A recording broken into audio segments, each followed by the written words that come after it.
Let's get some reaction now to the release of today's migration strategy after the review conducted by Martin Parkinson. And let's go live to the President of the ACTU, Michele O'Neil. Michele, thanks for your time. First up, what's your general impression of what was announced by the Minister today? Well, good afternoon, Kieran. We actually think this is a very important announcement, that we've had more than a decade of the migration system being neglected, and over that time we've seen shifts that are just not in anyone's interest. We've seen shifts where there's been more and more short-term visa workers and less attention paid to whether there's a genuine skill shortage and more people being exploited.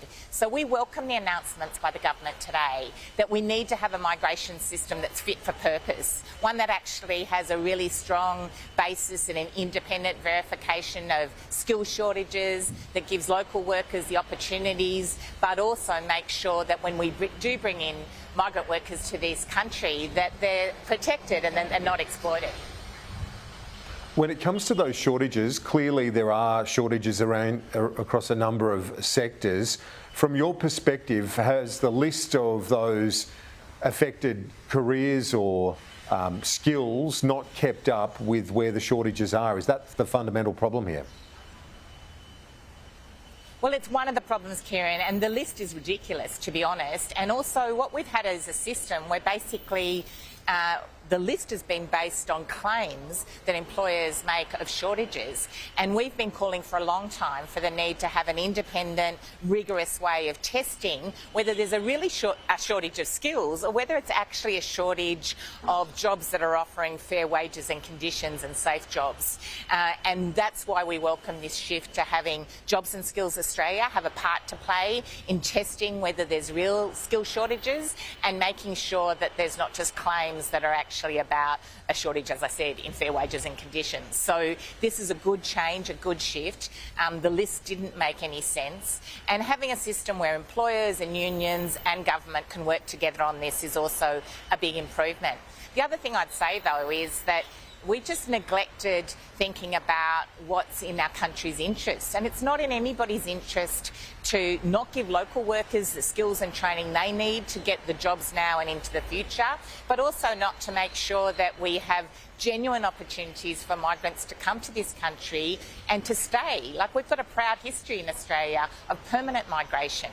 And instead we've seen this shift to really, in many cases, short-term bonded labour, where people are tied to one employer and they can't leave if anything goes wrong.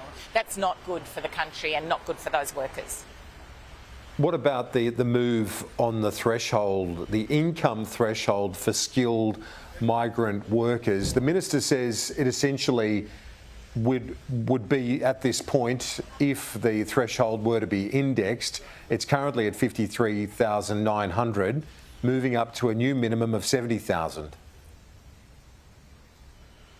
This hasn't changed in more than a decade, so it has become, again, a really ineffective protection. What it should be is it should keep up with average weekly earnings. We were actually calling for it to rise to $90,000. We expect and respect the fact that the government has lifted it after a decade of it being frozen to $70,000, but we think there's more work to do here. This is the amount that applies for skilled migration, short-term visas, and it's there to make sure that we're not using migrant workers to undercut paying conditions and industry standards for workers that are here in Australia. So we welcome the fact that it's finally moving. We want to see it indexed and continue to go up and keep pace with wages in our country.